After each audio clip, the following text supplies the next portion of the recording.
All right, well, good afternoon, Morro Bay. My name is Aaron Graves, and I am the chairman for the Morro Bay Tourism Business Improvement District, also known as the TBID.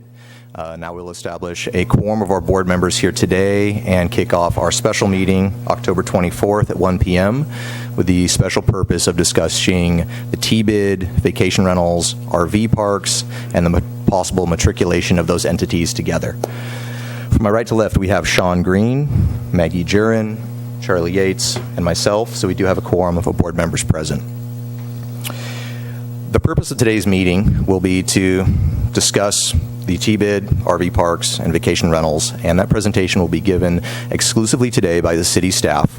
So we have three presenters today. We have our Deputy City Manager, Ikani T., followed by Jennifer Little, our Director of Tourism, will not be present, and then Scott Graham will be actually presenting the Director of Development here for the city. So without further ado, I will turn the microphone over to Ikani T. Now, actually, real quickly, I also note to all of you as well, we want this process to be a transparent dialogue within the community. This board member, all of us boards as members here are made up of the constituency as well. We are just like you. I will be opening the microphone to public comment, so please come give us public comment. We have received quite a few emails on this topic, and those are included in your agenda packets for full transparency, as well as the opportunity to speak on the microphone. So we will encourage that highly. Ikani. Thank you, Chair Graves. Agenda packets are located in the back.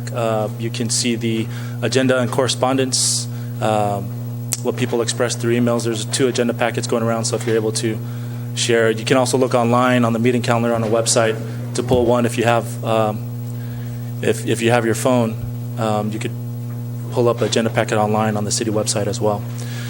So we're going to talk about a few things. You understand one of the reasons why we're here gathered today is to understand vacation rentals and RV parks potential inclusion in the tourism business improvement district. I'll share some background information. I'll share the history on kind of why we're in front of you today and what happened back in 2009 when the TBID was formed. But before I get to that, I'm going to turn over the time. Vacation rentals, what we've been hearing about is any updates on the moratorium. Please tell us more on the moratorium for vacation rentals. So I'll turn over time to Scott, and then I'll take the mic after that. Yes, Scott Graham, our Community Development Director. Since it's one slide, I'll just do it from here. So an update on the vacation rental moratorium. The council back in 2016 adopted emergency ordinances 604 and 605 that implemented a 24-month moratorium on vacation rentals and set the cap at 250. At that time, we were at about 170, and we hit 250 in 2 months after the cap was put in place. We remain at that cap right now, and we have about 60 vacation rentals on the waiting list currently.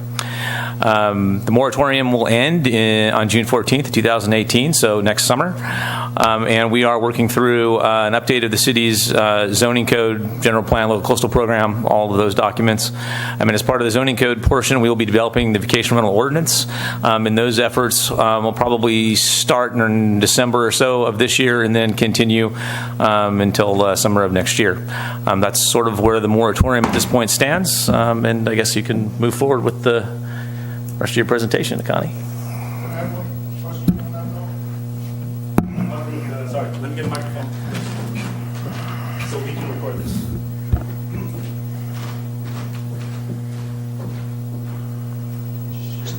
Yeah, Nick Jurin with Beach and Bay Getaways. And if the moratorium ends on June 14th, does that mean that you will immediately license those 60 rentals? Or whoever's on the waiting list at that time? Assuming that we have an ordinance in place at that time, we will look at those applications, and depending on what the ordinance ends up saying, we'll review them in light of what the ordinance that's developed, and what its requirements are. At this point, don't know what those are going to be, so it's a little hard to say, but we will be looking at those as the first set of items that we'd be looking to permit, as well as the existing 250. The decision is whether those get grandfathered or not will be up to the city council when we move through the process. Okay. My question was more if you don't have the regulations in place, will you just extend the moratorium? We can't extend the moratorium, so we need to have the ordinance in place. Yeah.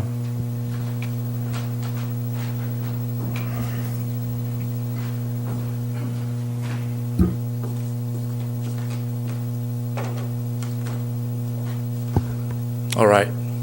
So I will share some background information, the history of the T-bid here in Morro Bay, and then also some of the questions that we've been receiving in the email, try to answer some of those questions. So Morro Bay Tourism Business Improvement District, the timeline was created in 2009. The rate was set at 3%, and pretty much from there the whole time it's been at 3% to where we are right now. T-bid management. So the questions we've been receiving is how is T-bid managed? Right now we have a T-bid advisory board, which you have four board members in front of you today up on the dais. It's a 7-member board. 6 seats are filled. They meet monthly every third Thursday, 9 a.m. at Vets Hall here in this building. So the T-bid advisory board, they give direction, tourism direction, and that direction is implemented by tourism staff. Tourism staff consists of 3 staff members. Jennifer Little is the tourism manager. She's right here to my left. And there's an executive assistant, marketing and communication. So they work together hand in hand with the T-bid advisory board. They give direction, and Jennifer and her staff go out and implement that direction. Another question we had is, what is the T-bid process? So yes, we're here today at the town hall meeting for the potential inclusion of vacation rentals and RV parks into the T-bid, but when can we voice our opinion? Is there a public hearing? So here on this timeline, this is kind of the process that we're following. Today's a town hall meeting, receiving public input. We're going to listen to you. We'll have public comments at the end, and we'll have some takeaways as staff from the T-bid board.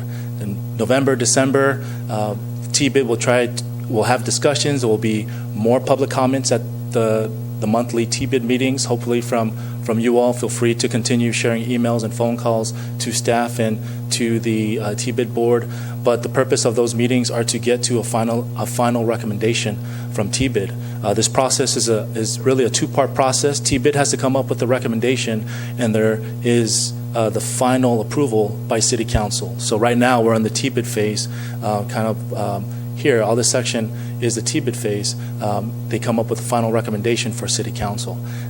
Then around March or April is when we plan on having. So the recommendation will come to by November, December from T-bid. If it needs to extend longer, by then it may go into January. But what we're trying to get the recommendation. The reason why we're moving so early. In front of that, because an annual report needs to be produced. This annual report is a report that goes to council with a resolution of intention, and in this report it says what the boundaries are, who's included in this T-bid assessment. So that's what the recommendation needs to be ready for. So by December, January, February, this report will be produced with whatever that recommendation is. And then City Council will have their first meeting in March or April. That's when this annual report, the resolution of intention, and the recommendation is presented to Council. And then the second Council meeting, there will be a public hearing. All property owners that are affected, are potentially affected, would get this public hearing noticed. They would get noticed. And then after listening, City Council then may approve at that time. This procedure is a protest procedure, follows under the negative protest procedure. So it is based on, it's a weighted vote. So how much you put into the assessment equals your voting power. So the more you put into the assessment, or potentially would put into assessment, would represent your vote. So if you put in $1, you get 1 vote. If you put in $10,000 into the assessment fund, you'd get 10,000 votes. So it's just that's what it's based on, a weighted voting system. So that is this is the breakdown of it. So potentially right now, hotels are paying into the bid; they're 100%. If vacation rentals and RVs were to pay into the T-bid potentially at and this is at 3%. This is what it would look like. That's the piece of the pie. So. All right. So one of the questions that we received as well is, aren't we already paying into the T-bid? We pay the 10%, we pay the 1%. Aren't we okay? I wanted to break this down. That's a great question. It's a very great question. So the answer to that is there's a 10% that's paid, and that 10% is TOT. And I know the question that we're getting is, well, doesn't that 10% go to tourism? What it goes to, the purpose of that 10% for TOT is used to mitigate the impacts of tourism. So the tourists and visitors, they come to the city, they use the streets, they use the parks, they're expecting clean bathrooms. I know they're not clean all the time, but we're always trying to work on that. So really, it's helped to, to really inject the general fund with monies to try to be there for the tourist and try to have things ready. So that's what the 10% is. And then another question, which happened a few years ago, the TMD came up with the 1%. That's a county tourism promotion. So they're on a county level. So they don't directly promote people to come to Morro Bay. They direct they're an umbrella over the county.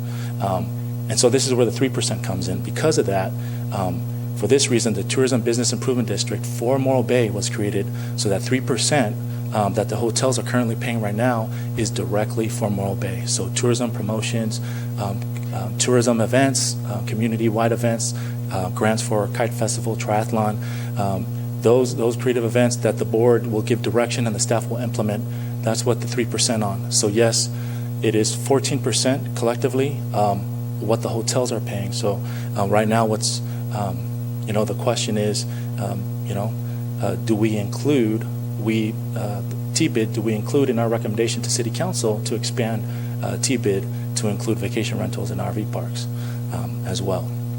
So here, this is one of the questions that have come up from the board and from lodging industries in Morro Bay. Where are we? So hotels pay 3%. What do the other cities pay? So right here we can see that Morro Bay at 3% is one of the highest in the county. Collectively with other levies, the other levies are the TOT and the TMD for the county. So if you look at the total, it's at 14%. The other cities are totaling about 13 and 12. If you look at the TBID rate, Morro Bay is 3%. So one of the highest, and Pismo is at 1%. So this is to kind of help you understand the picture. This isn't just a question of do we include vacation rentals in RV parks? The question is also, if we do include them, at what rate is fair to include them at? So there's a lot of questions going on here. There's a lot of things that this is just really information to present to you. Other TBID levies outside of the county, this is where Morro Bay falls into, that 3%, total at 14%. But you can see Carmel, San Diego, Napa Valley, Temecula, Long Beach, out of the sample size, has 15% total. But this kind of helps build a picture of kind of where Morro Bay is. And the question is, where should, if vacation rentals and RV parks were to be included, where should that rate be at? And sorry, Andrew, can you hold on that question? Okay, right back. Okay. All right. So this is the 1989 process, and basically I went over the 1989 process, and TBID comes up with the recommendation where the TBID is currently under the 1989 law. Once TBID comes up with the recommendation, it's presented to City Council in the first meeting, the annual meeting, with the annual report and resolution of intention. Then the second meeting is a public hearing, and protest procedure happens, and so that's that happens at the public hearing's second council meeting. So this is the process. This is some information, and I'll take any questions that you might have. Andrew, I'll get the microphone for you.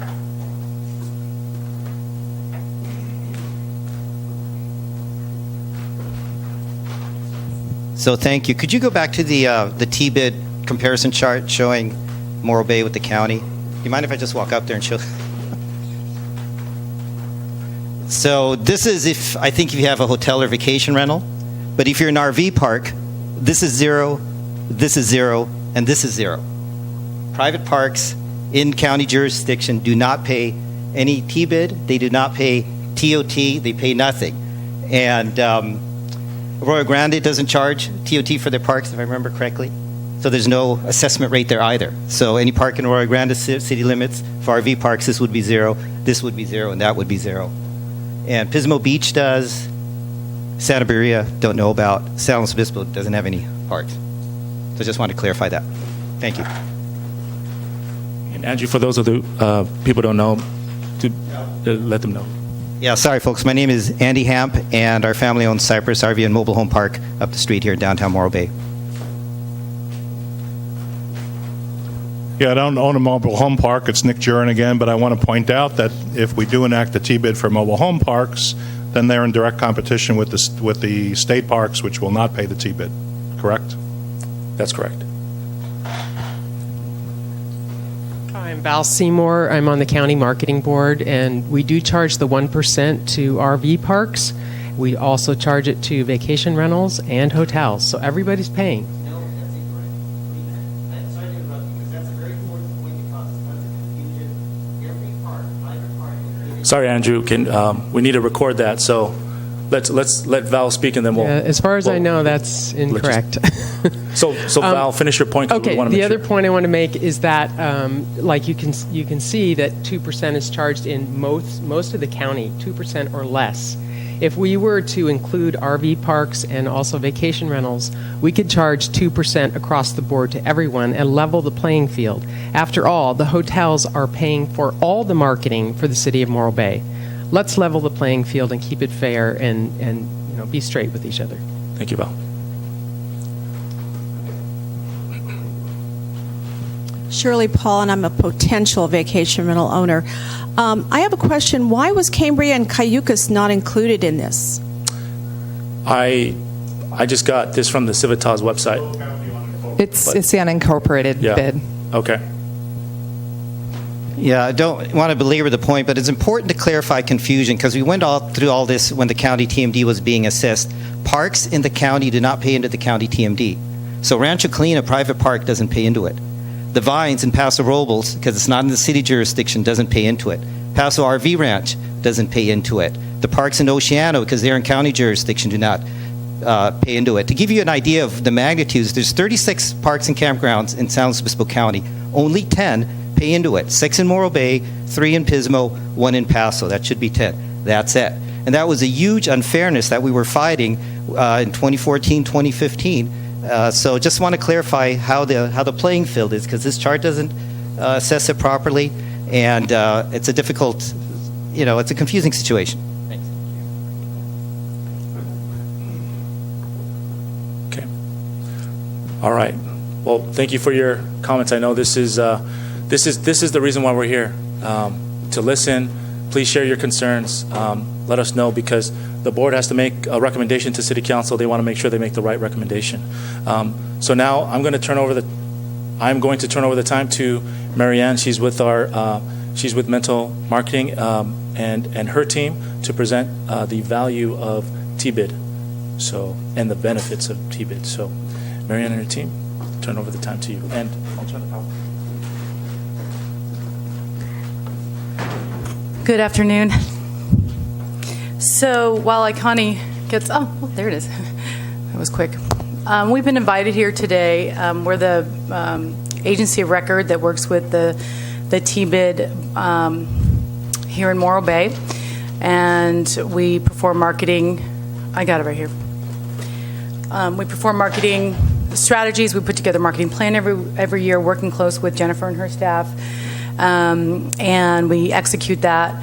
As well, working really closely with Jennifer and her staff. And so today we were invited here to kind of talk about what that looks like in terms of value to not only the people who pay into the T-bid, but to our tourism partners along as far as rentals, as far as kayak rentals, as far as all the tourism businesses, restaurants, as well as vacation rentals and RV parks, and everyone really that, because I think the money they spend rises all the boats in the community. And I'll explain a little more about why. The primary goal is to get heads in beds for the people that pay into the T-bid. And so how do we do that?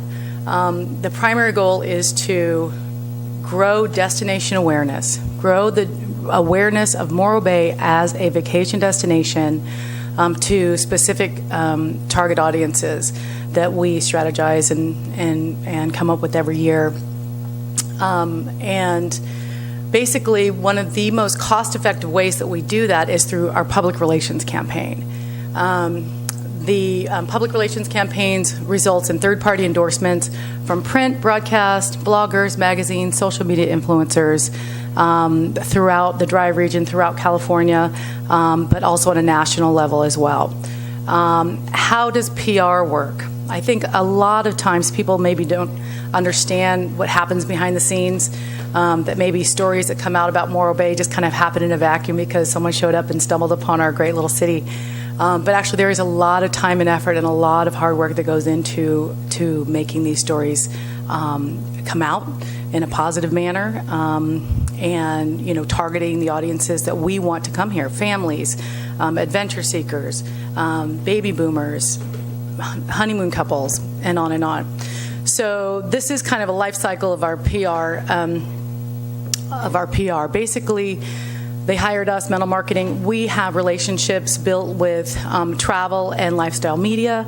We have probably a database of about 5,000 travel writers and lifestyle writers that we bring, to Morro Bay.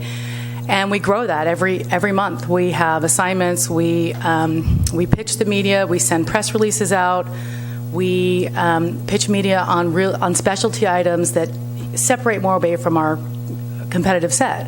The otters, what's happening, what's new in Morro Bay, the Winterfest, this brand new event that's happening right now.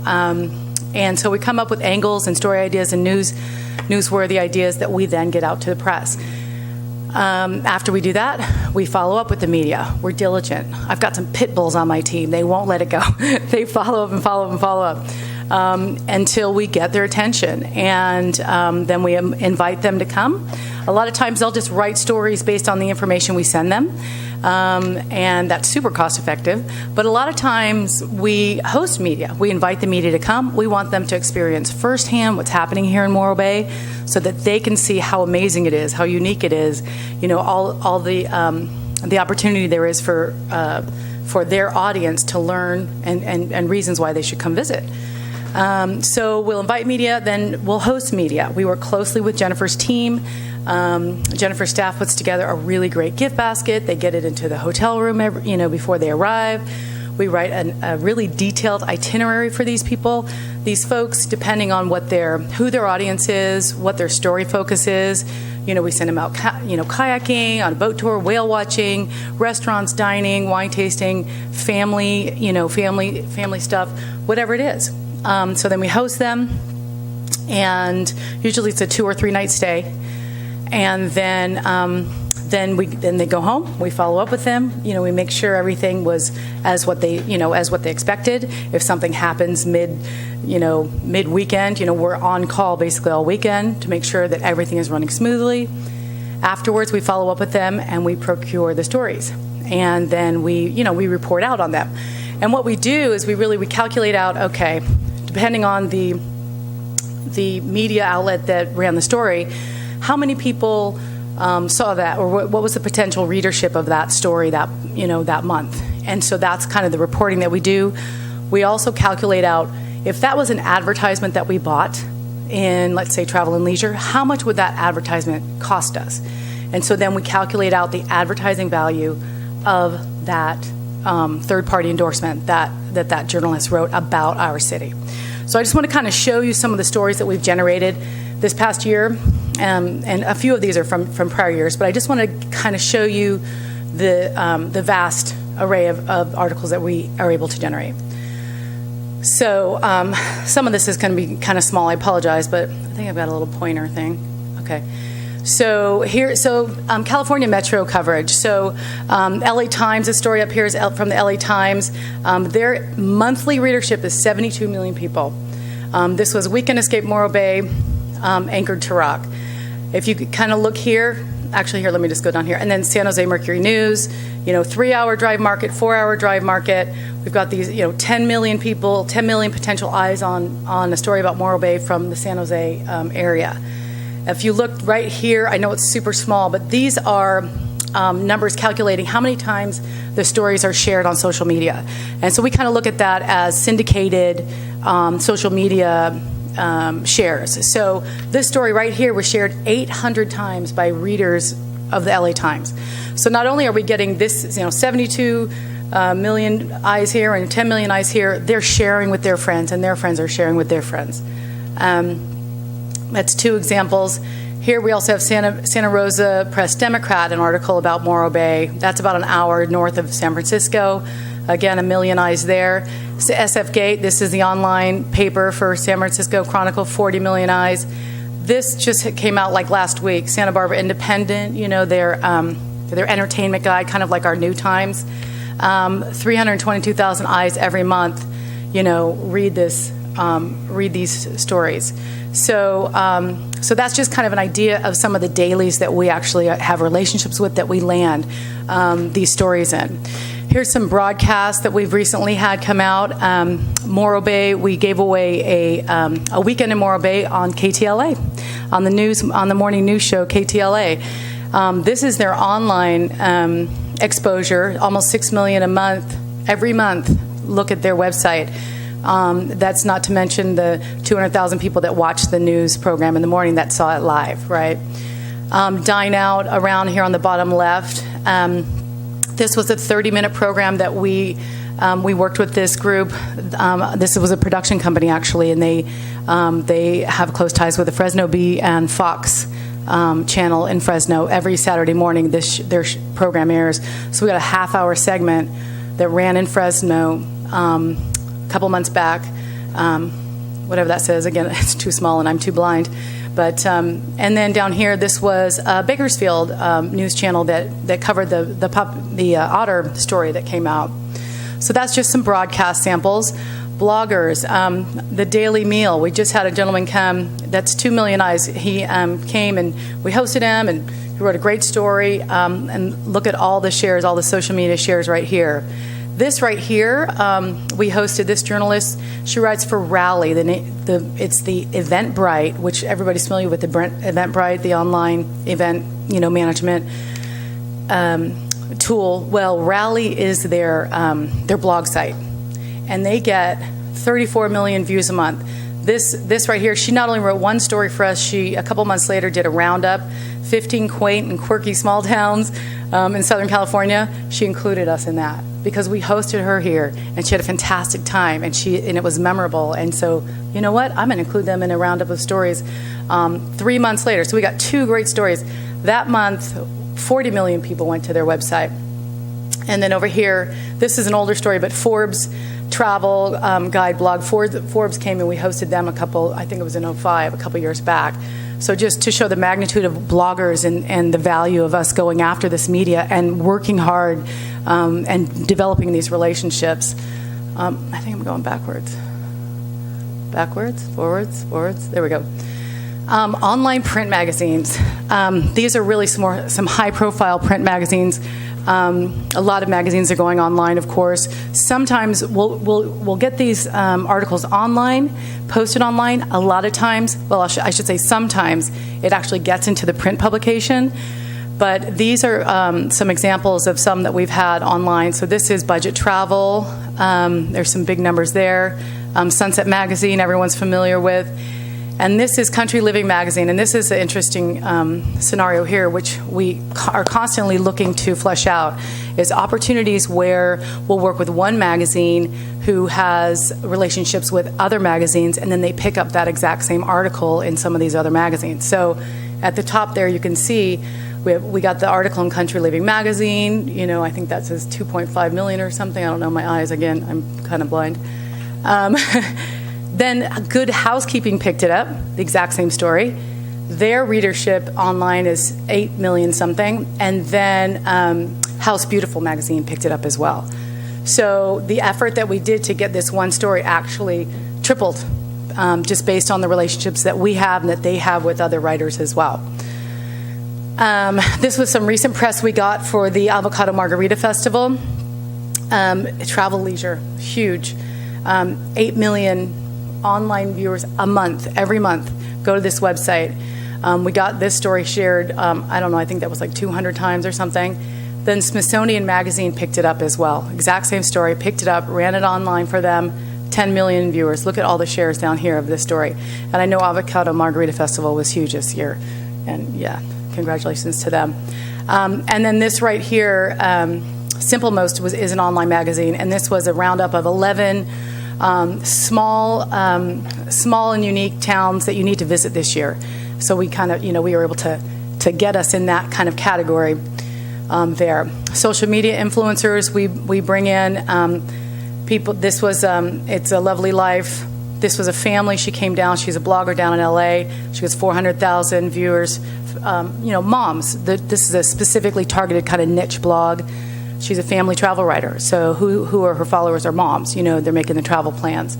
She brings her whole family. They do a video paddleboarding on the bay. This was seen several thousand times. Road tripping to Morro Bay. This was a video they did on their way here that they posted on YouTube, and then this is their blog here. And you can see here again, like how many times it was syndicated on social media outlets. And then this was Matador we brought to town, and that was actually the Oyster Festival in Avila, but he kept talking about oysters from Morro Bay the whole time, which was great. So we'll take it. And then this last slide here is event coverage. So we really we're out there, we're pitching all the events that are taking place in town. We're trying to grow the numbers of people that are aware of these really cool and unique coastal events that are taking place in our hamlet here. You can see we got coverage on the Morro Bay citywide yard sale, which is hugely popular and so unique. I don't know many towns that do that. The Kite Festival, we have relationships with Westways and 805 Living, so we often get listings there. This was a bird festival write-up, but you can see, and these worth the trip, Bay Area and LA, worth the trip, worth the drive, probably drive 1 to 2 million a month viewership. So that's the kind of exposure that we're getting for Morro Bay to grow awareness. So we're behind the scenes, and we're working hard to make sure that you guys are all getting on the map, so that tourism is growing. And heads and beds are growing. And how does that all kind of equate as far as a benefit? So current benefits value is $90,000, basically. That's what the annual program costs for us to have this kind of success. So PR management, what we went over before, that's annually is $60,000. That's for our team and our staff, and getting out press releases, all of the media relations, all the hosting, all the itinerary development, everything. Media hosting costs, about $20,000 for 20 visiting journalists. So what we do is we average it costs about $1,000 to host a journalist. Some people are less expensive, some people are more expensive. If we're hosting a family of 4 versus a couple or something, they usually kind of balances out. And we host between 20 and 25 a year, so 20,000 is about right there. And then attendance at regional and national media events, about 10,000 a year, depending on how many shows we go to. But our staff, our mental staff, goes to pre-organized events like Visit California will do a media event in San Francisco, and they'll invite 50 to 100 media who write in that region. And so then we go, and we have a representative there, and we get to go to one place, and we have the potential opportunity to meet with 50 to 100 different travel writers.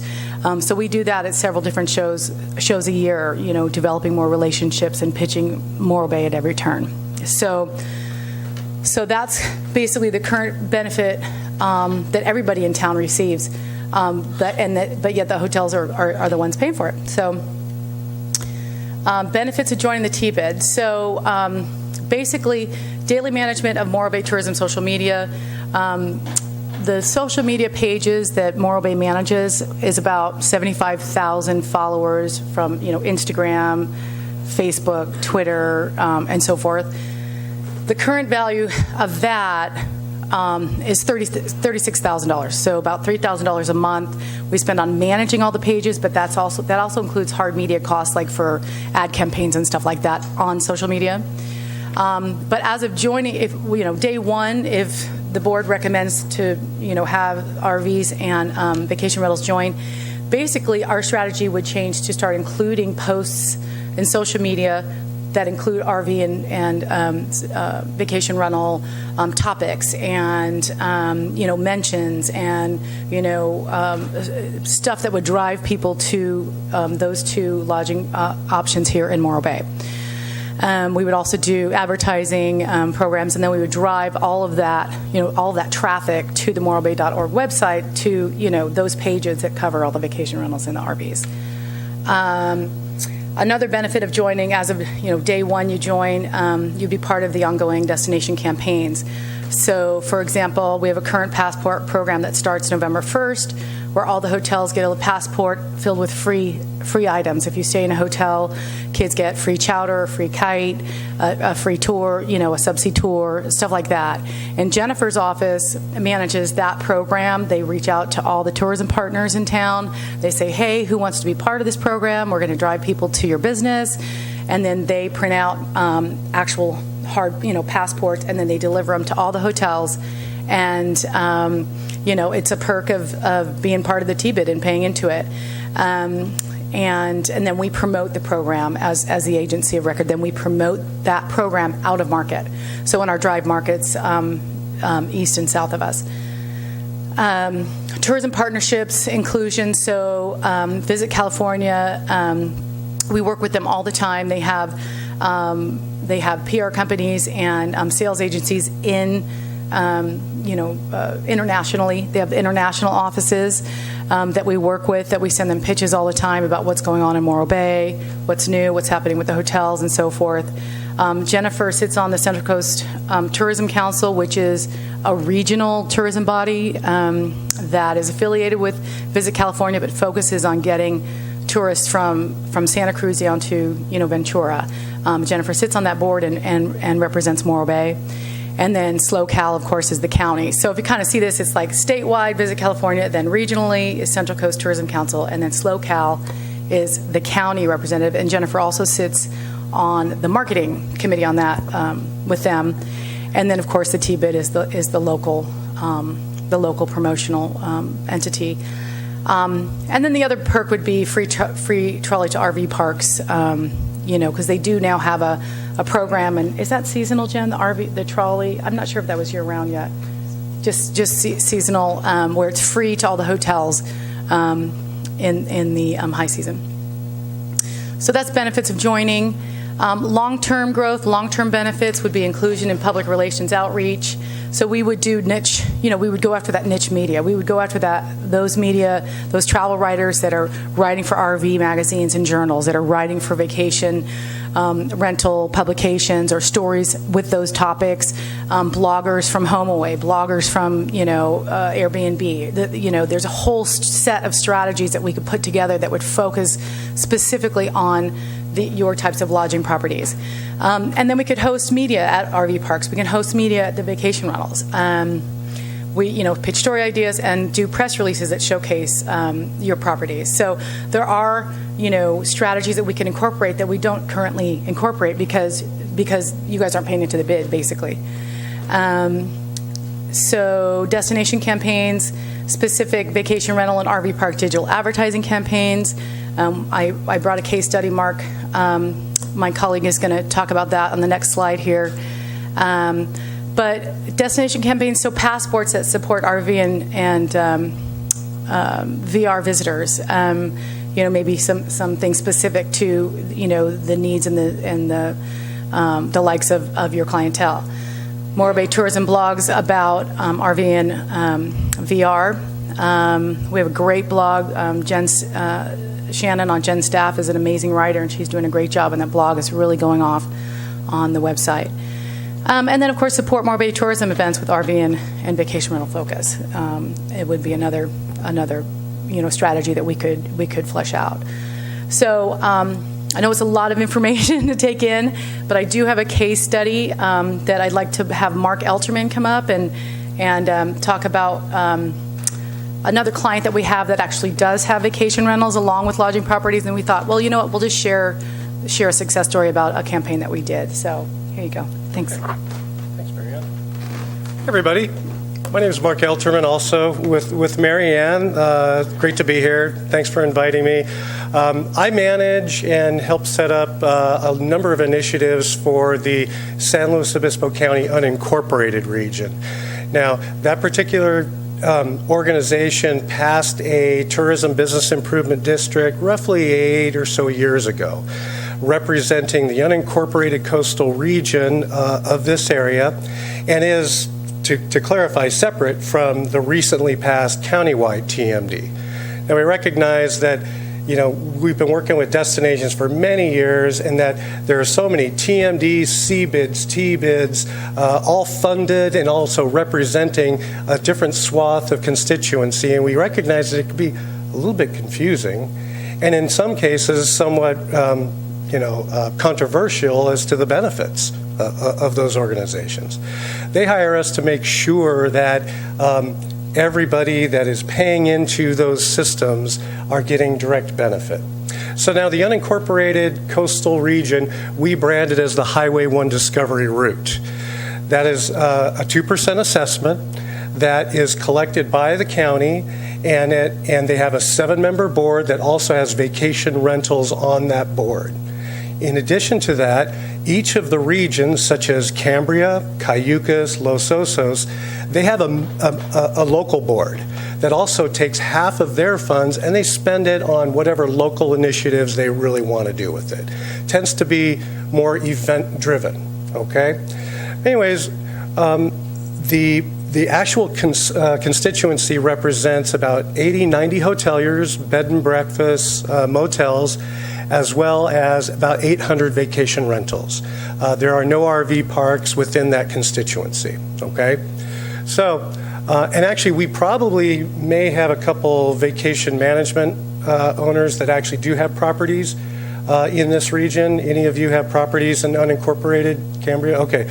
So you're already paying into that, and your properties are represented on their websites. Well, what do?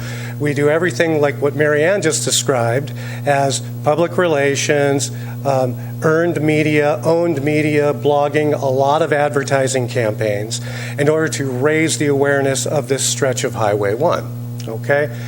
Now, this particular case study represents last spring, where we decided, okay, this region has not been effectively promoting family reunions. Family reunions are fantastic for this region, longer stays, they're spending more monies, and we need to, at the very least, position our region as a player in that. We have great properties, great vacation rentals for that. So we launched Together Again. Together Again is a 90-day campaign, March through May. We're promoting multi-generational vacations, still with our core drive market of LA, San Francisco, and Central Valley, and with a promotion designed to get a lot of folks to our social media and get us their emails. Okay, obviously a really nice promotion, $5,000 for the getaway. The whole message is that every generation has a story to tell. Come here with your family and make new memories and tell your own here at on the Discovery Route. What we had to do is we had to create a lot of assets. We created our own little video of a vacationing family. It was very, very well received. It included ads, digital blogs, press releases, all of the combined assets needed to pull off a really good integrated campaign. Don't know what happened there. Okay. So this particular campaign, funded by the CBID, cost about $100,000 in paid media. We also had to spend a little money, of course, in creating the assets. We delivered over 37 million impressions through certain channels that we wouldn't necessarily always use. For instance, HomeAway and Airbnb, a particularly effective channel for us. Some other digital platforms like Quantcast, a lot of social media here. Monthly press releases went out, blogs, as I mentioned, YouTube and Outbrain videos. Again, really representing the idea that, hey, if you're going to come here with your family, you're going to have a wonderful time. All right, so the campaign itself represented probably numerically for this region one of the most successful that I can recall. 62,000 clicks to the website, increased our newsletter subscriptions more than 100%. The 90-day website sessions increased over 40%. Drove the largest monthly traffic in this organization's history. And the digital assets showing family reunions and vacation rentals also became available to the constituency. The constituency, whether you're a vacation rental owner, hotelier, you're always available to those assets, the photos, the videos, anything you want. Okay, so that represented a really great program. We recognize that vacation rental operators aren't necessarily the same as our hoteliers, but they are clearly thrilled for the most part in terms of where their numbers are headed. They're getting a heck of a lot of exposure. The folks that are sitting on the board, I know you're not, they're real happy. Okay, that particular website, however, is not it's a destination inspirational website. It's not a booking engine. It never has been. So that's something. If we're not going to try to advocate you do this here in Morro Bay, but this is a representative of how you can have a collective theme, if you will, and make it very successful for all operators. Okay, so questions? Oh, turn it over. Questions?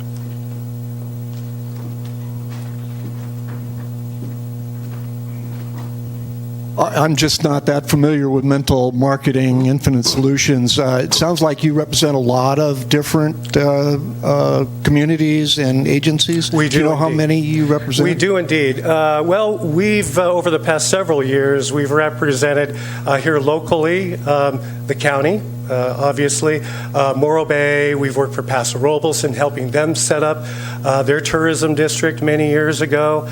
Oh, gosh. And also, we have served some of those individual boards that I described in the unincorporated county, helping them get organized for their marketing effort, like Los Osos, San Simeon, et cetera. Done a lot of work in San Francisco, L.A.,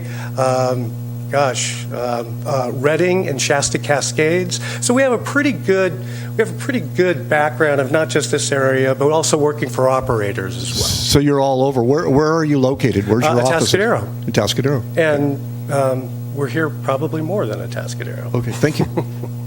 But the basis of their business is tourism, Yeah. branding, marketing is their basis. Yeah.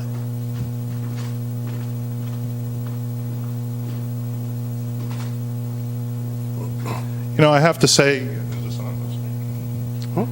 what the presentations are lacking here, I see, is the results. I would have liked to see spreadsheets showing similar communities to ours without this type of marketing. To me, this is very fuzzy, and there's no really definable results. So if you showed us a town like ours, there's, like in our industries, especially vacation rental, the trajectory is enormous. So our gains are attributable to the marketplace in general, not to any marketing for the most part.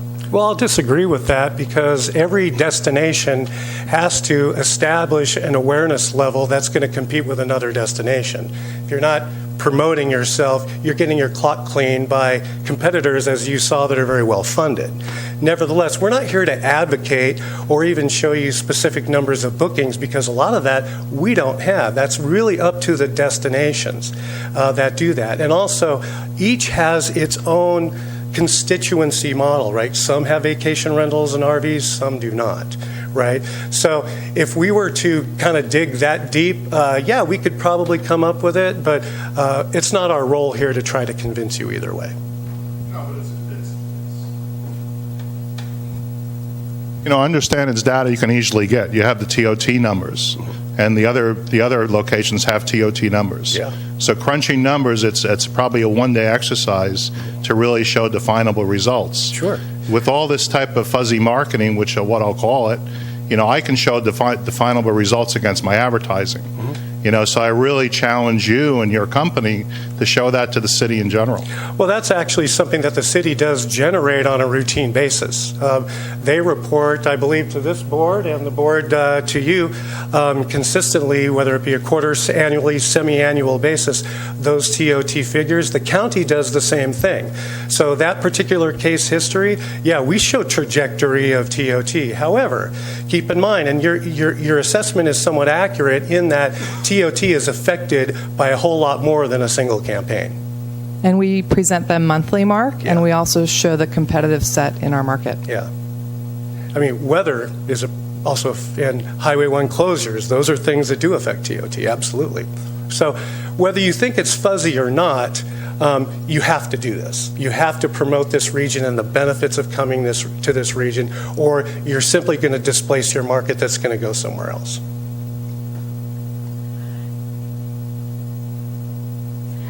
If your vacation rental house is located here in Morro Bay, however, the rental agency is in Cayucas, how then do you promote my property?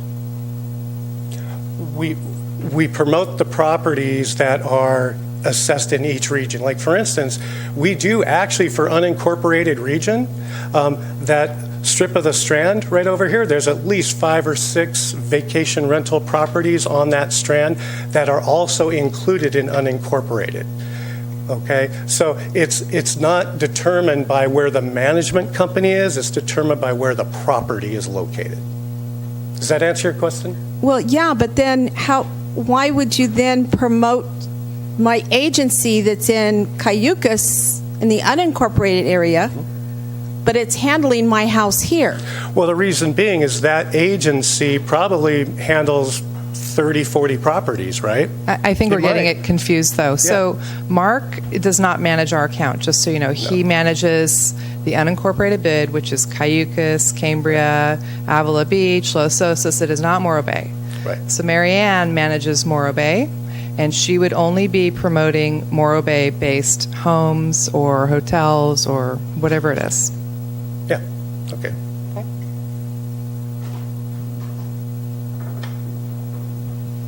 You mentioned that some of the stuff you developed through this campaign was available to everybody. Absolutely. How do we get a hold of it? All of our assets are available. What we did is we put together a portal. It's called a members section on the website that gives specific instructions on any of our constituency. And keep in mind, that's a pretty big one. There's 800 properties, right? So they're able to go in and update their information, pull down photos. They can pull down beautiful photos of the area, also video assets. And anything that they struggle with, they can always call me, and I'll walk them through it. And again, that's for the unincorporated bid, just not for Morro Bay. Just the unincorporated region, yeah.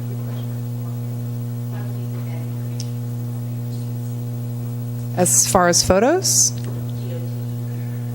Sure.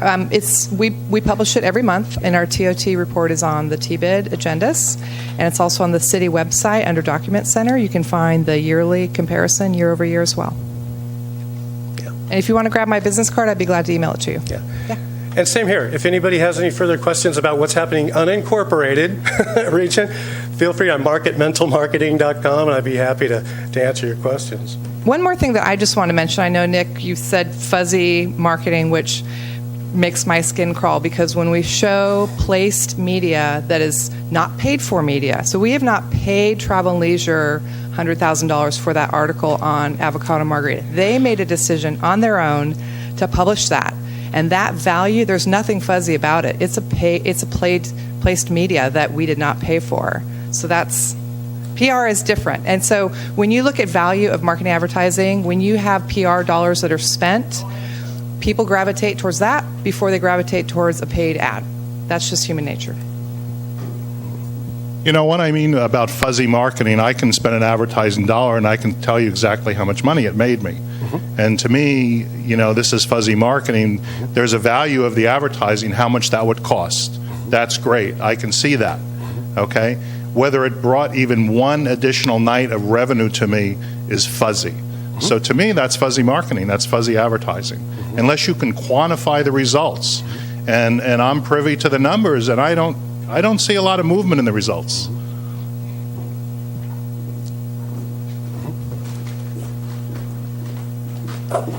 So you know what, I hear what you're saying, and it is the quintessential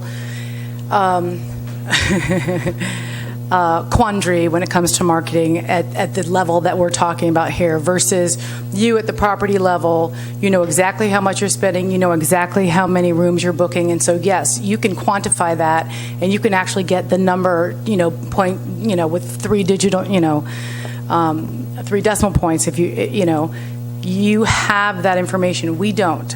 So that's why there's kind of a funnel, a marketing funnel, if you will, starting at the United States. USA Today, USA Brand USA. They market internationally. They market the United States.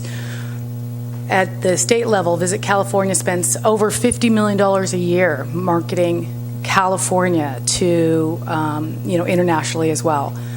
The regional marketing agency, or the Central Coast Tourism Council, markets the regional brand from Santa Cruz down to Ventura. The county, spends $2 million now that they have to market and bring people to the county. And then you come down one more concentric circle, and that is to the city, which is all that marketing we just went through. The next circle is you. You have the privilege of having that information. We don't have that quantifiable information. But we can watch how many people are going to the website. We can quantify, like Jen said, the millions of dollars of advertising value that we get out of the PR stories that we get. We can quantify how many people we reach each month on social media. So we have statistics that we can show, but the piece that's missing, and it's not just in this industry, it's in a lot of industries, is how that actually connects to that specific room night. That just doesn't exist. We don't have that data. And so, I understand what you're saying. I really do. But there's no way of calculating that out. And the best we can do is share results on a monthly basis on benchmarks that the board of directors has agreed to, that we presented, and say, okay, this is how we're going to measure the marketing that we do. And these are the stats that we're going to provide for you. And this is how we're going to measure year over year over year how we're increasing people to the website, how we're increasing, the TOT and awareness of the community. And so I hope that clears up a little bit of, basically we can't give you exactly what you want, but it doesn't mean that there's no value. So that's all.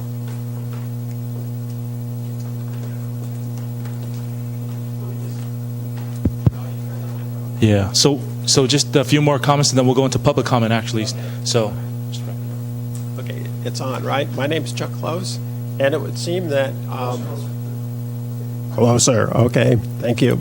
It would seem that you could take your investment dollars, which you had very precisely specified, and your TOT taxes, which you know very precisely, and you can see whether an investment here results in a reward on the TOT.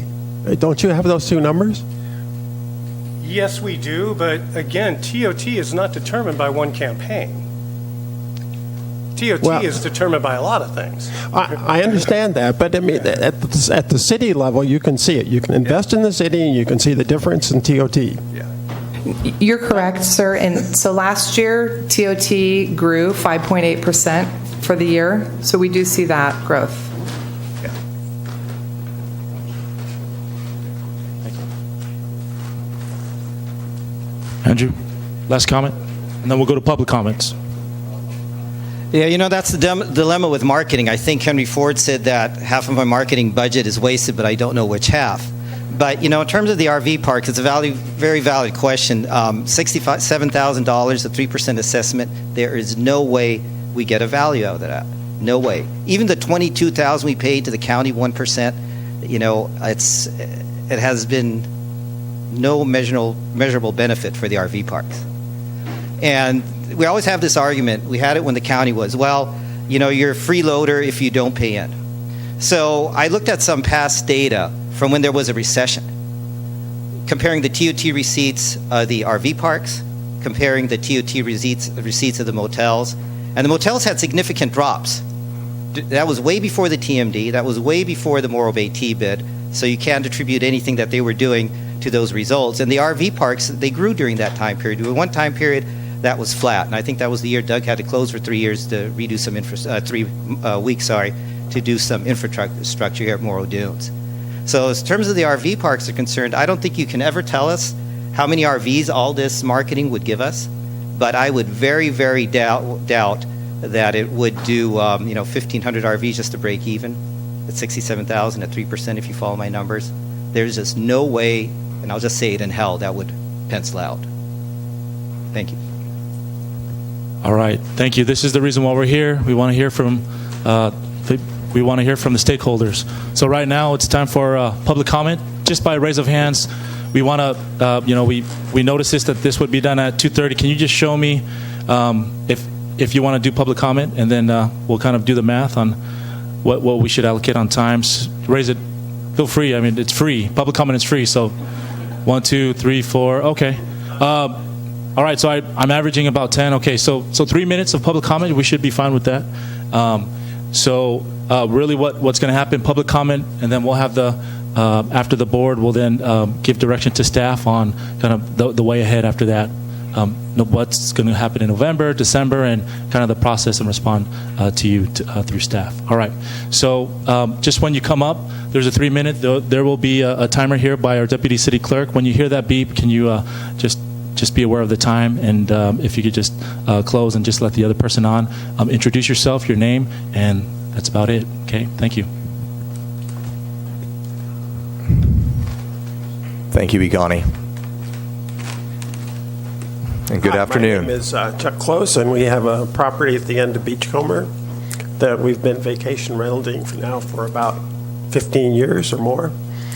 One of my first questions is, how does the decision of this board get made to the city? I mean, is it by voting of all the participants in this possible, like the 250 vacation rentals? Do they get a vote? Do the RV parks get a vote, or is that something so that's a question. It suggests that participation in this tax district is voluntary, but I think once this thing is formed, it's not voluntary. Everybody goes, or nobody goes. Is that correct? Those are very... Jen? Yeah, Chuck, we'll respond after public comment. We'll respond at the end, though, and some of these questions are best reserved for staff. They'll answer. We want a dialogue. So I'm assuming we do our vacation rentals now through VRBO, and it's been a very effective tool. We actually have more renters than we have property.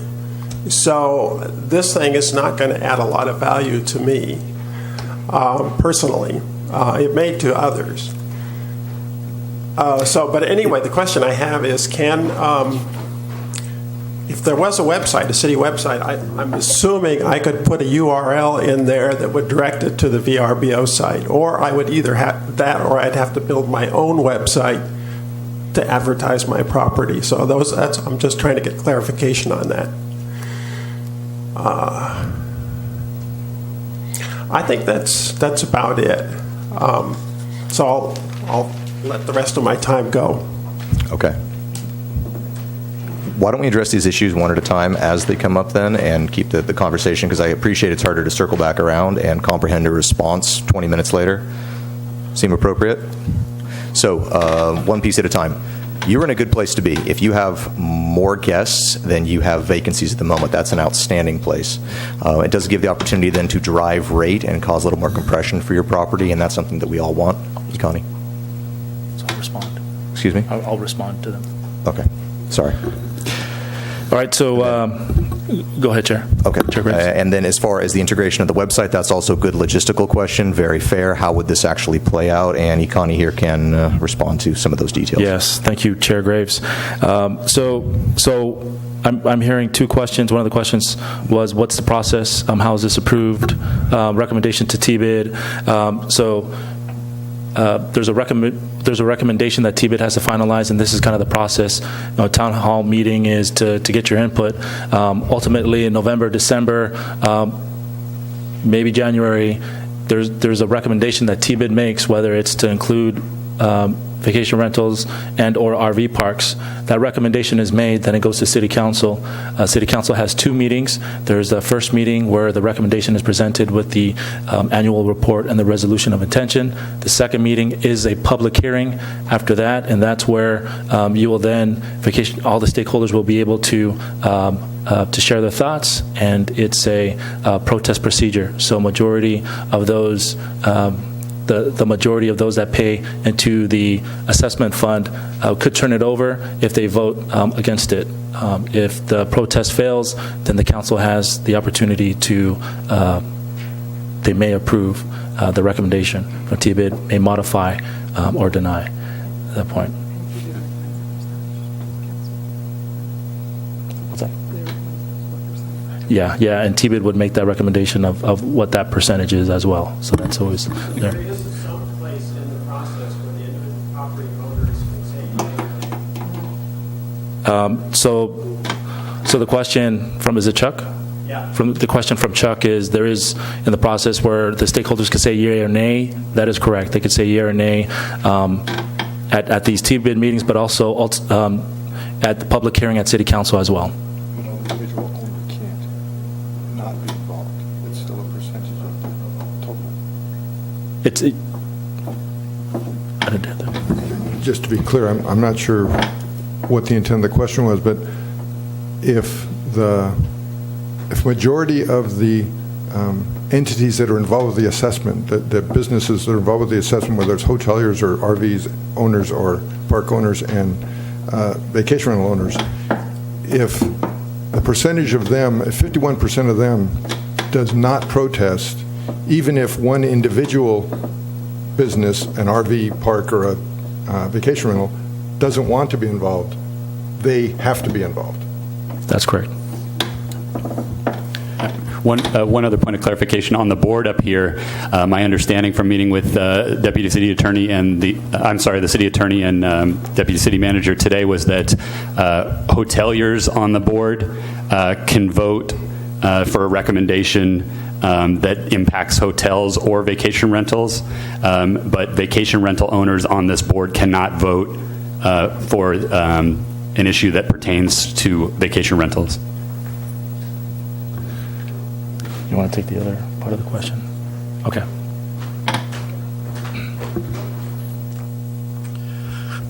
Rich Buquet, City of Morro Bay. We have a vacation rental at our home. We have a little small cottage behind our house, and my wife and I live on the property. I guess I want to expand a little bit more of what Joe and you were saying. I thought this was kind of like a 218, where the people that are subject to being brought into the entity would be the ones voting to see whether we wanted to be in or not. If you go by what, if you're saying is correct and I'm wrong, then that pie that was previously shown shows that disproportionately we're going to lose, period. And I'm not saying I'm against it.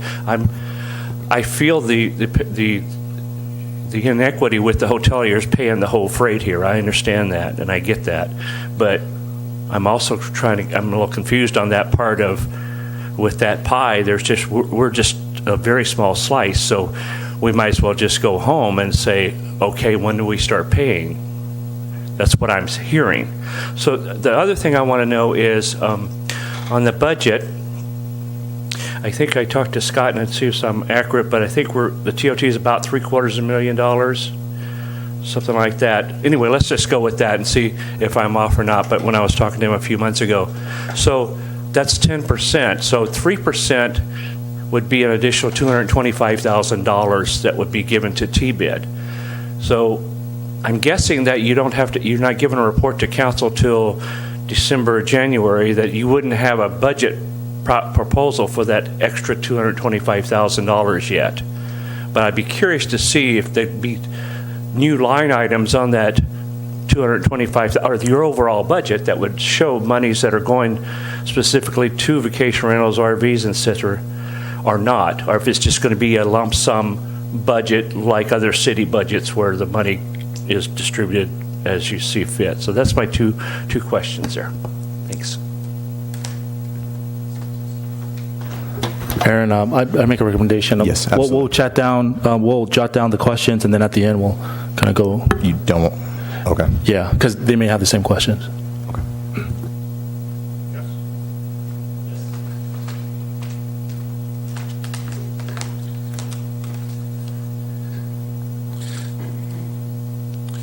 So I'm Nick Jurin. I'm part owner of Beach and Bay Getaways and U Relax Vacation Rentals. My wife Maggie sits on the board here.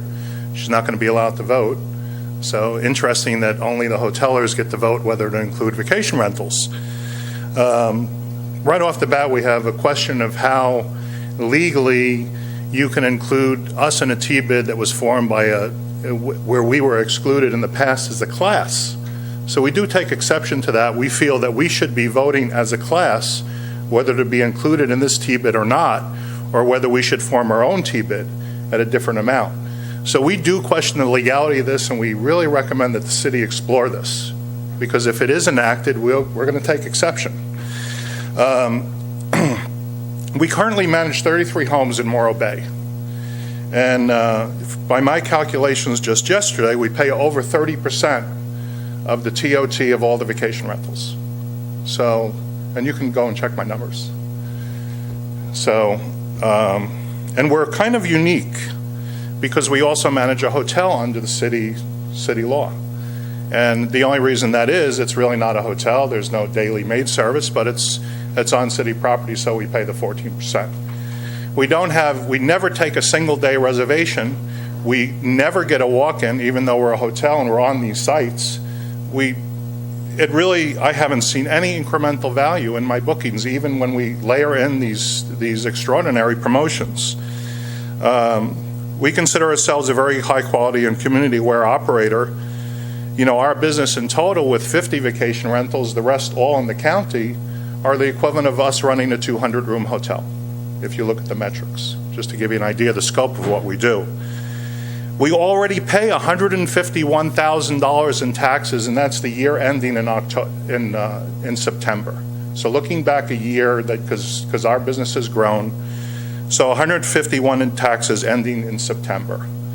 This proposal, you're asking us to put on our guests another burden of $52,000. And I understand you're trying to raise the hotelers, the average stay, but to get to 2 nights, we're almost at 5. We get most of our bookings 60 days or more in advance. We never get a walk-in, never, okay? And we're probably 30% booked for next summer. People don't need to find us.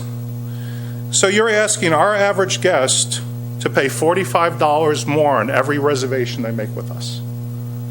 And we're already on their radar. They're not going to be happy about that. Our current advertising budget that we derive 70% of our bookings from in total for all the properties we manage in Morro Bay is about $12,000. And I can show you that we get 70% of our results. So I just don't see it. I think it's unfair, and we're being railroaded. It's just not fair. And to conclude, we would support a 1% program. We think that's reasonable. And you really need to take a look in the mirror at the hotelers. What are you offering? Look at the projects in Pismo, in the city of San Luis, in Paso Robles. That's what people want. They want luxury accommodations with amenities. That's what we offer. That's why we're so successful. Thank you, Nick. Thank you. Okay, and can I conclude with one last comment? You know, and it's a nice saying, it's crazy as doing the same thing over and over again and expecting different results. You know, crazier is doing more of the same thing and expecting different results. Thank you. So Thank you, Mr. Jurin. All right. Mr. Chair, just with all due respect, since we have a time limit, we really need to stick to the time limit, because then it's not fair if some people go over and some people don't. So we really need to stick to the time limit. Appreciate what you're saying. Thank you.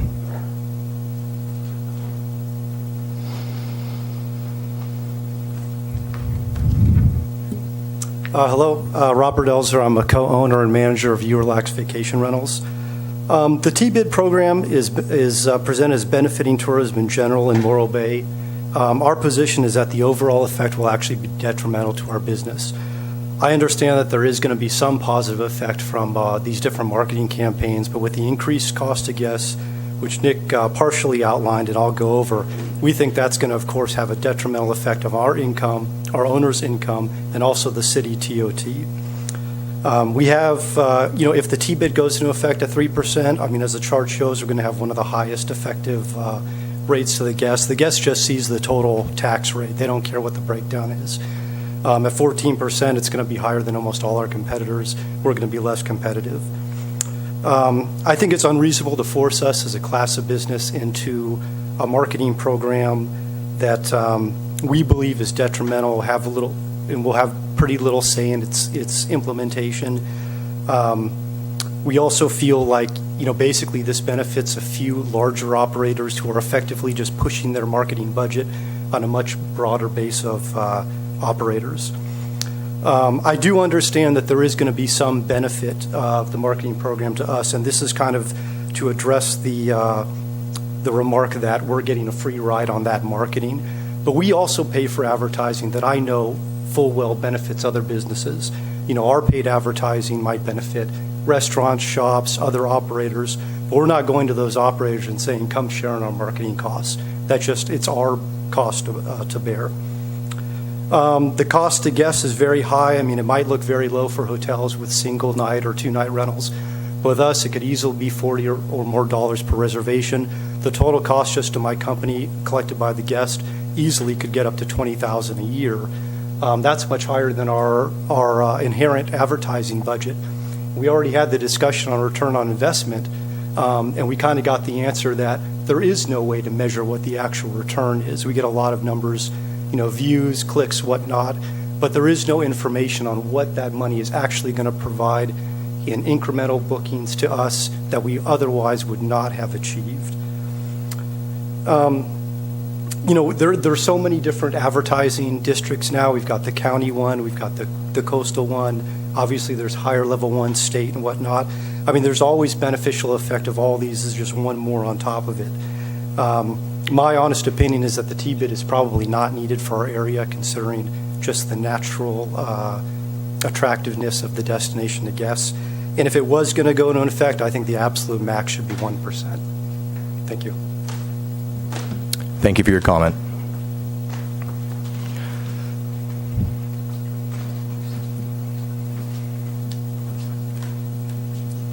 My name is Diane Buquet, married to Rich Buquet.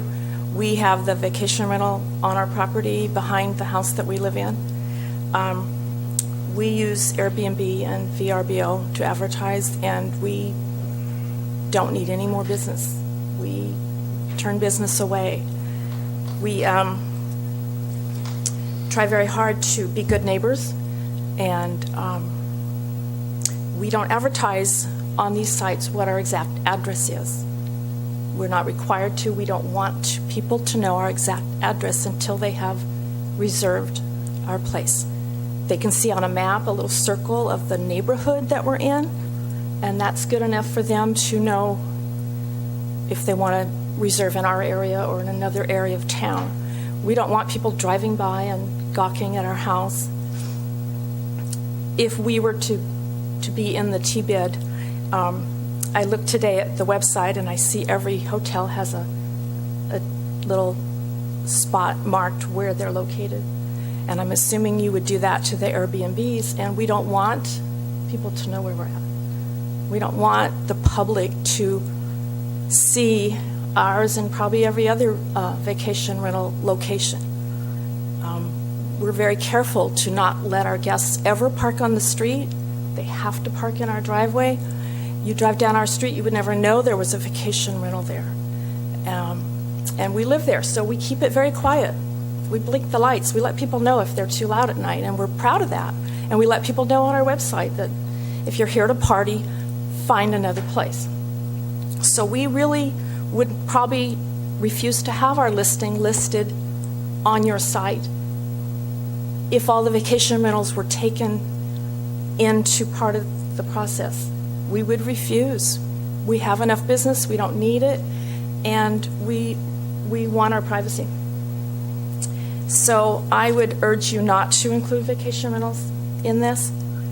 The reason we go through these sites also is because we have protection. We have insurance through Airbnb. We have arbitration. We can vet our guests. We can read their reviews. We can see if we want them to rent from us. Hoteliers probably can't do much of that.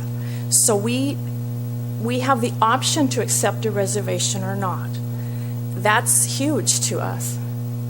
So I just urge you to consider the vacation rental owners' privacy and some of their desires, and the fact that we don't really need the extra advertising to book our place. Thank you. Thank you. Is there any further public comment? Feel free, come on up.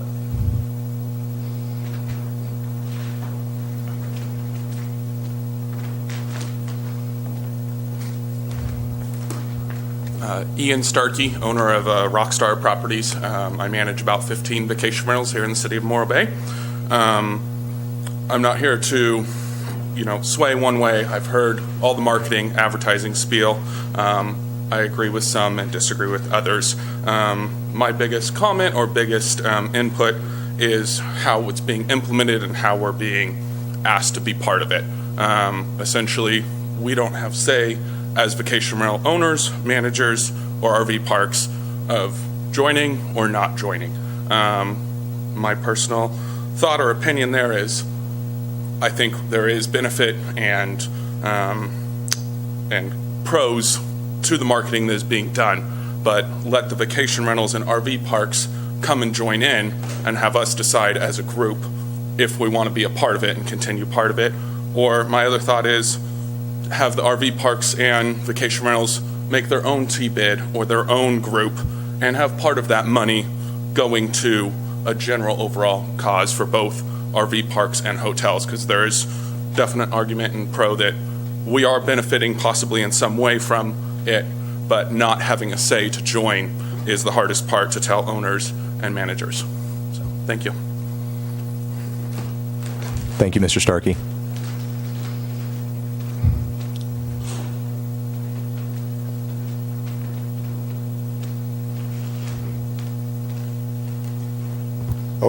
I'm Don Doubleday, Morro Bay. My daughter Rebecca and I have a single vacation rental.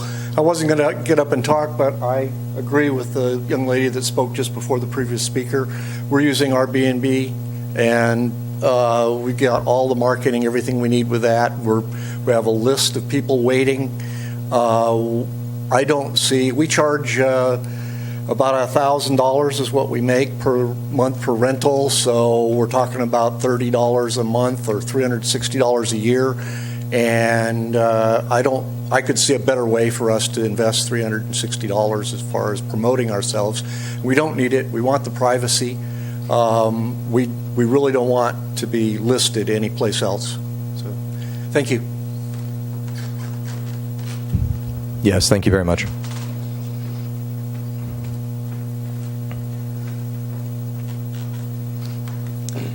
Again, Val Seymour. I'm on the county marketing board, and I do have a hotel here in town.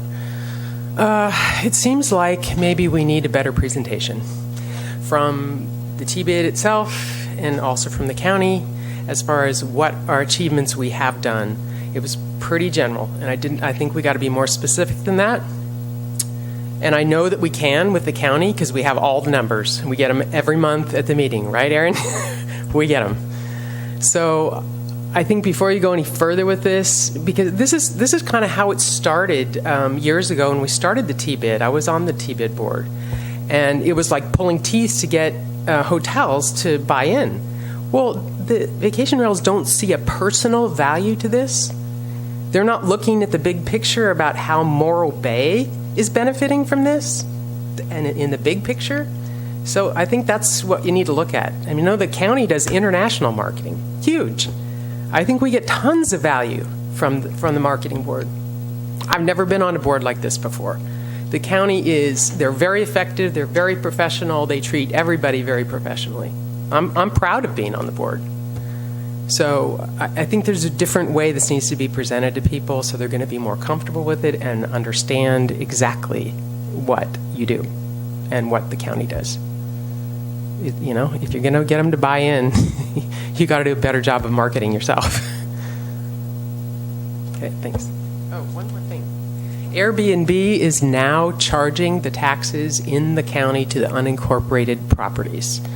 It was agreed upon through the county marketing, to assess the Airbnb properties. So they're buying in, and that is huge, that they are actually putting it on the website. When someone makes a reservation, they got to pay. You know, they pay that marketing. And VRBO has done it for a long time. I applaud them for that. But finally, Airbnb has come around. Thank you, Val.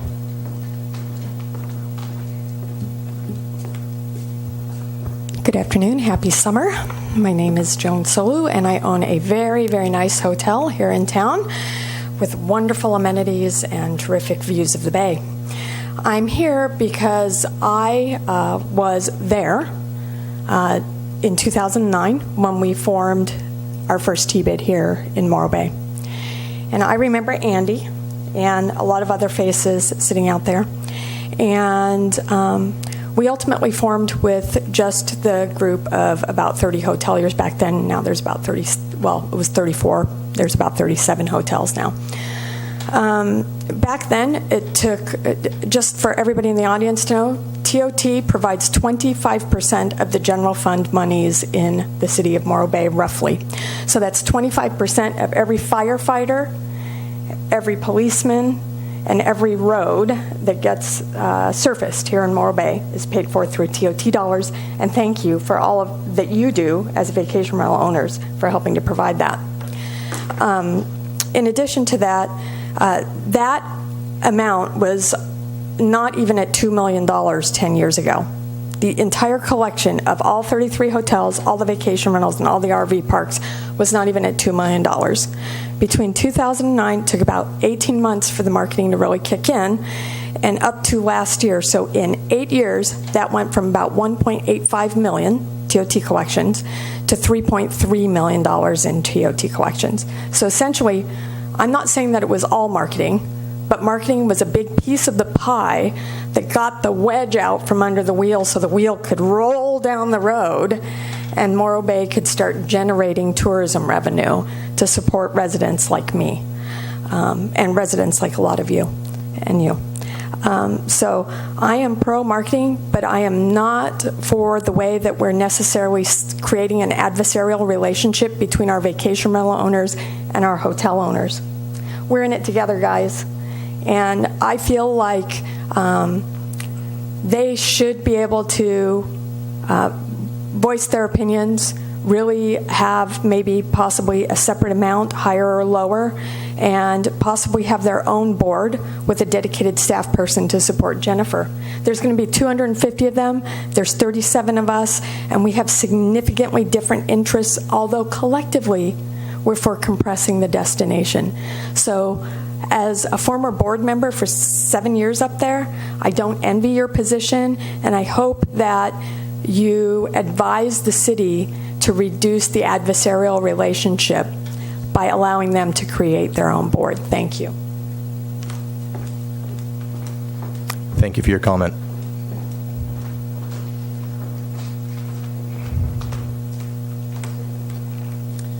So good afternoon, members of the T-bid board. Thank you again for providing this forum to get some of this stuff out there. My name is Andy Hamp, and we own Cypress RV Park in Morro Bay. So just to dock onto what was just said a few speakers ago, we're part of that county process, and I think that's made us even more against the T-bid than before the process. But by now, it's no secret the parks in Morro Bay are against it. We talked about a few of the factors. We face a unique and unfair rate situation. We'd be 14%. We're 11% behind the state parks in town. We're 11% behind every single park located in county jurisdiction. And then, you know, whether we have 1%, 2 or 3%, we'll be respective up to 14% behind. And I hope that's clarified now. And then the other topic, the assessment far outweighs any benefits. I spoke earlier that we did fine before the T-bid, spent hundreds of thousands of dollars on marketing. Our customer behavior, market trends, competitive environment, economics are all substantially different than hotels and vacation rentals, just a few examples. Our capacity is more in line with demand as compared to the hotel industry. So you might say, well, okay, you can drive rates up. But that's where we differ a little bit. We can't drive rates up for two reasons. One, the state park is there at $50, and sometimes the state park is empty, and people, when things are a tiny bit slow, they shop. They shop. So we kind of have a roof there. And the other thing is that we might be different than the hotel industry. We do not spend money on marketing. We spend it on coddling the customer. And you have to be careful about how you raise your rates from year to year, because these are families that visit you. My folks have this park since '74 for generations.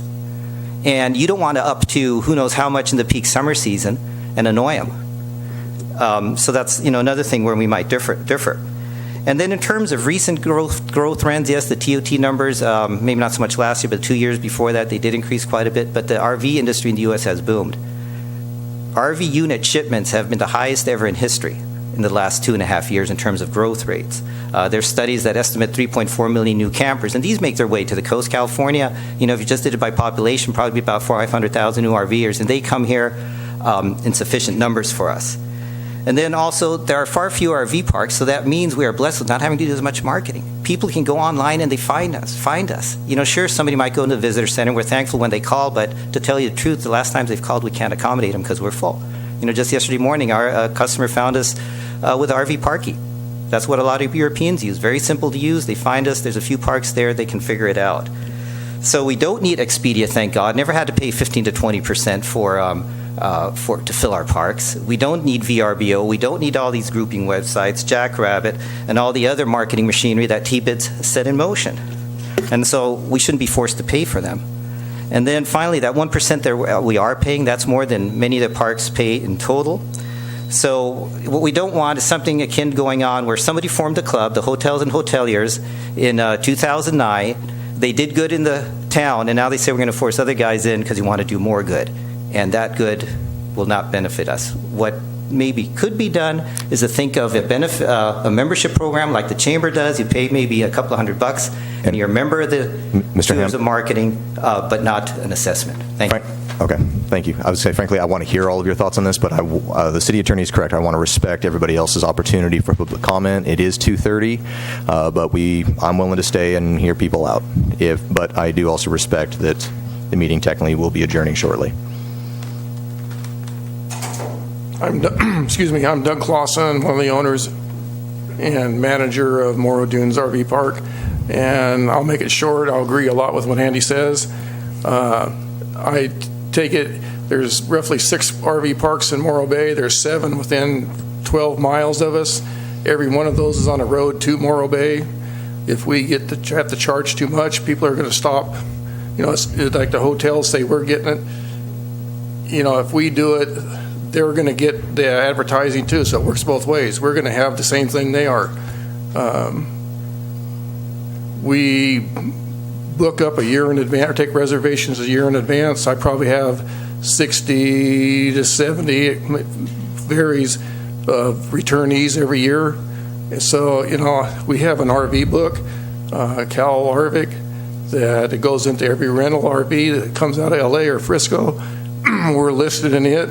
And the foreign travelers come to us all the time, and they want one night. They'll fill in the empty spots and stuff. But if we have to do it, I think the whole town, everybody benefits. I agree with a lot of the people that spoke before, but as myself, I'm against that. Thank you. Thank you, sir. Is there any further public comment? Going once, going twice. All right. Seeing no further public comment then, as our Deputy City Manager gestured, we'll be following up towards the tail end of Q4 this year. The T-Bid will be making a recommendation to City Council, and then City Council will then carry it from there. Seeing no further public comment, then we will call the meeting adjourned. It is 2:35. So before you call a meeting adjourned, just wanted to see if the board had any any guidelines for us as staff to bring in November, December, feel free to share your thoughts to us. They are allowed, okay. Yeah, you're able to share with us as you received. Public comment is now over, so give us your input. Let us know what you'd like to do after you heard from the audience.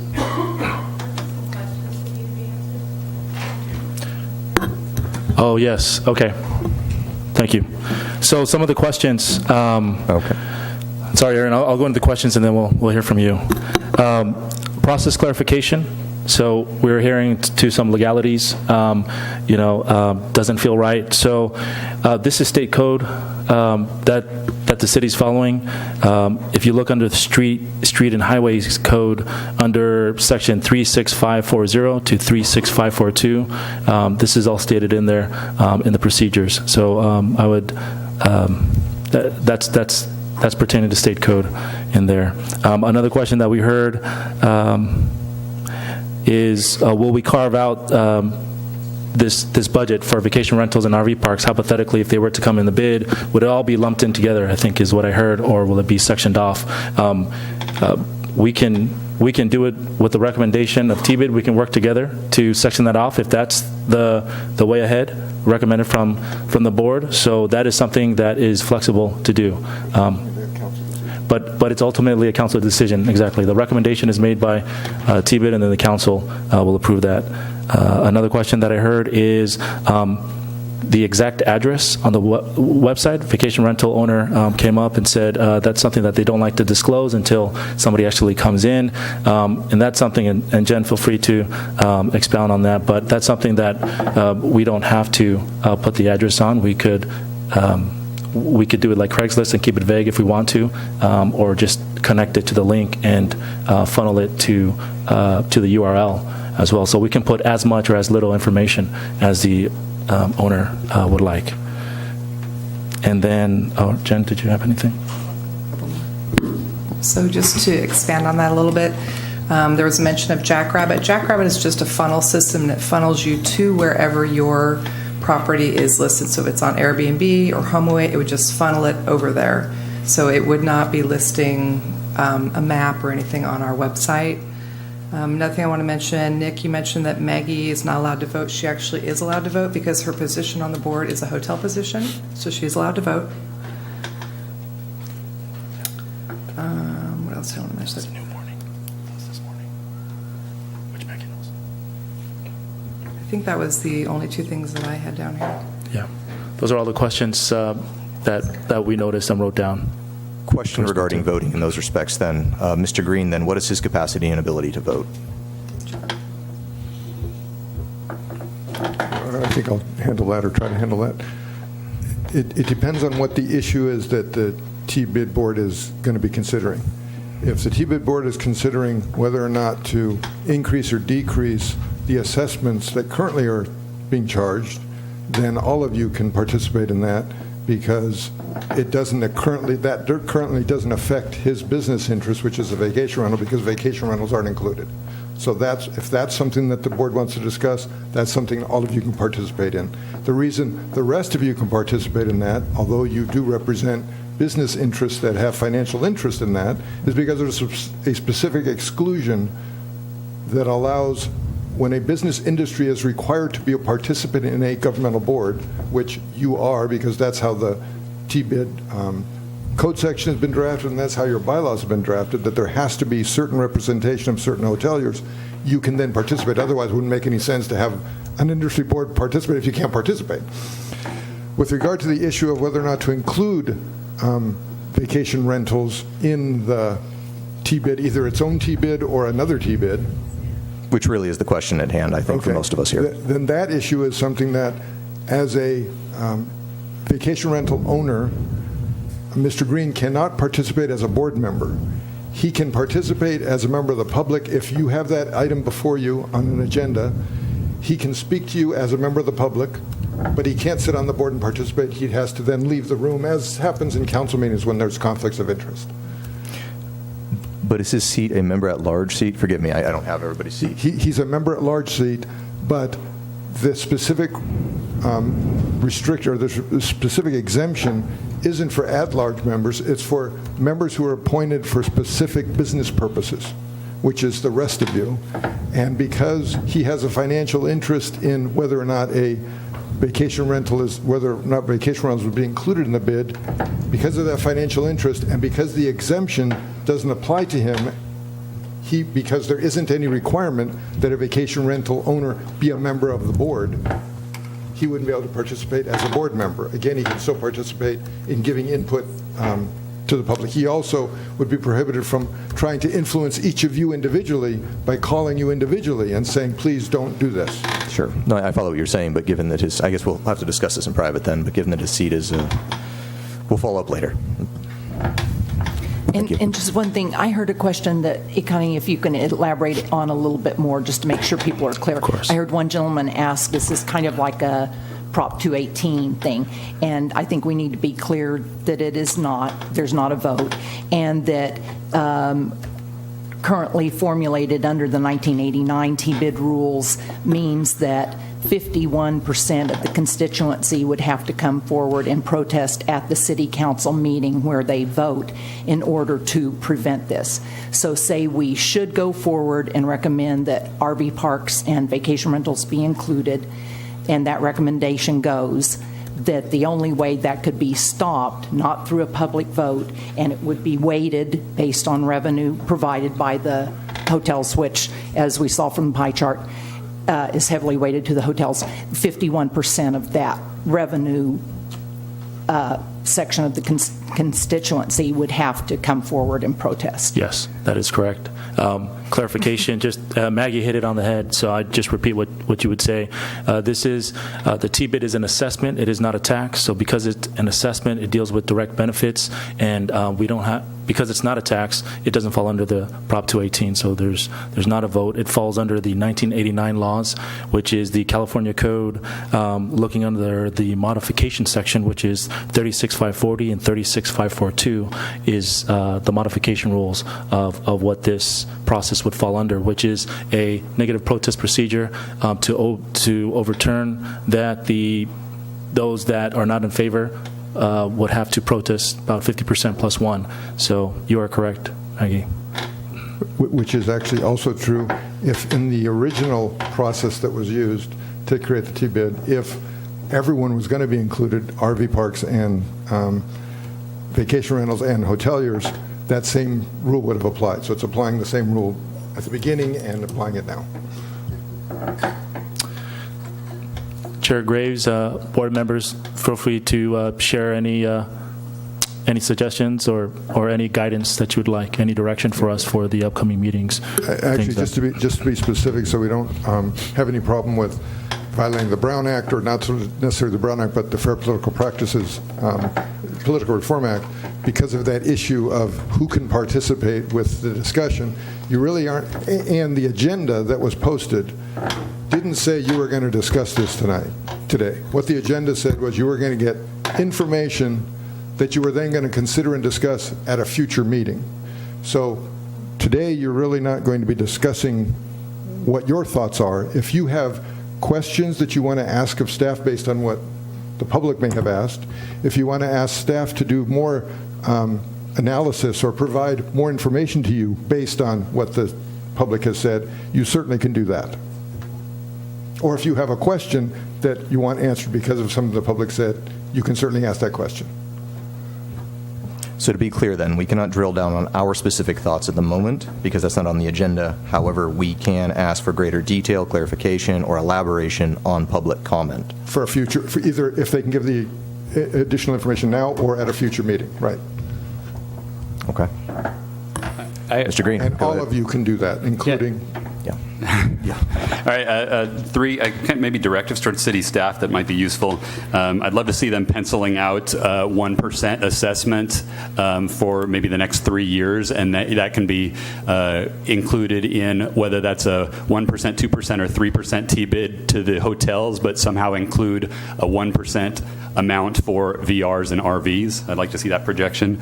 I'd also love to see any kind of hard ROI numbers on marketing. We've been kind of fighting that battle every T-bid meeting.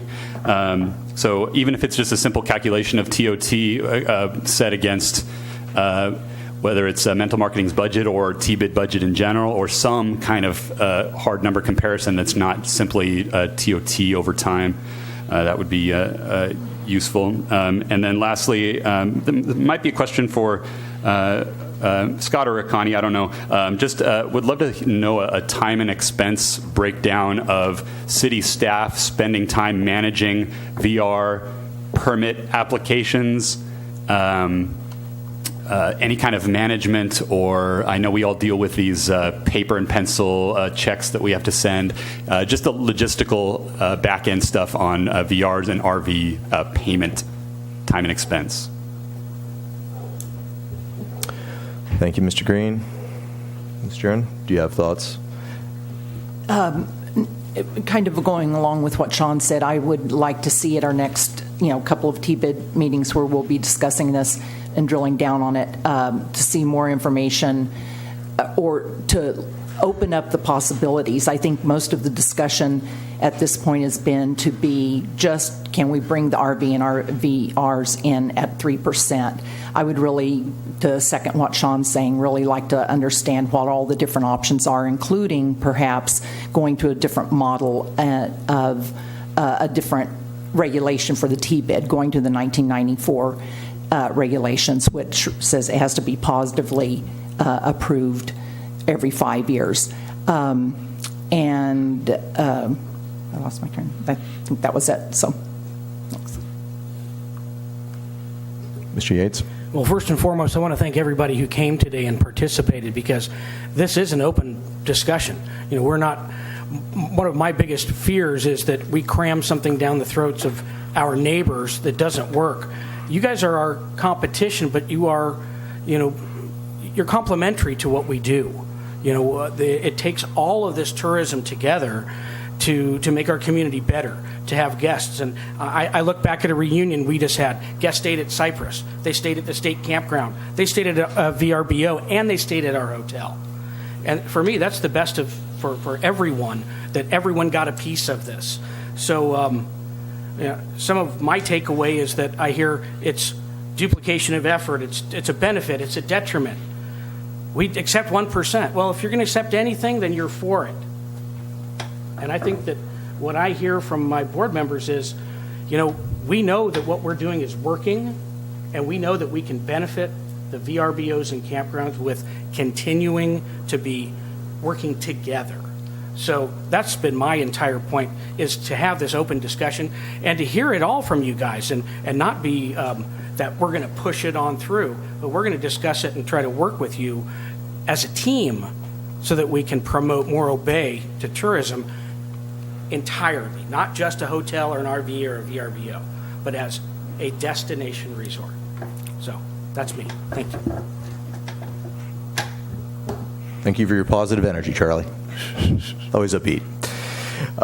But to stay clear with city attorney's objectives here and how we're supposed to respond back, a couple things that seem prudent at this point would be to look at Jen's office, Director of Tourism, the logistics. If we were to bring the VRs in, Jen, what would that look like in your office? And I think that we would want to see some sort of organizational chart. Are we just chasing our tail? Or is this something you can manage effectively with the possible budget influx? One point.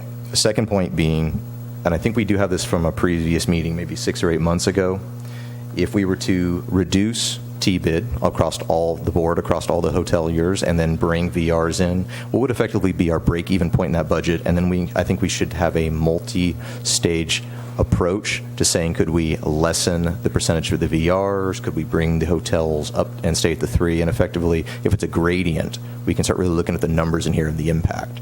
Then roll that in, Jen, with possible what additional staff you may need, and see, really, is this an asset for the city or not?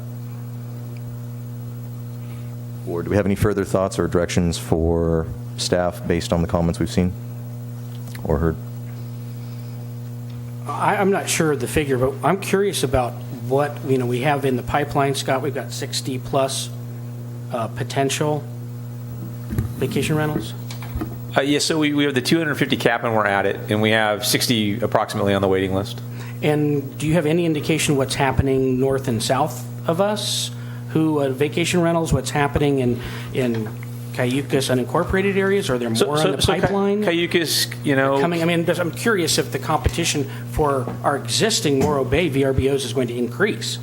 Cayucas and like Cambria are unincorporated areas in the county. They have their own vacation rental ordinance in place right now. In fact, we're using the counties or we'll be using the counties as an example because they were able to certify theirs through the Coastal Commission, and so we're using that as a starting point. I mean, that's about all I know about it. That's what they're in place now. They were able to certify theirs a few years ago, and I think they've even made some updates to it since they originally certified it. And Coastal suggested that we use them as a model. Thanks, Scott. I was really just curious about if more competition was coming into the pipeline, how it could affect what's happening here. Can I comment on that as an operator? If I can answer that. Is it? Is that allowed? Where? It's closed. It's closed. Okay. Sorry, Mr. Jaron, a public comment has been closed. I'm being advised right now. Is there any further discussion from the board then? Is it appropriate to adjourn the meeting then? Did we miss anything? All right. Meeting is adjourned. It is 2:50 p.m.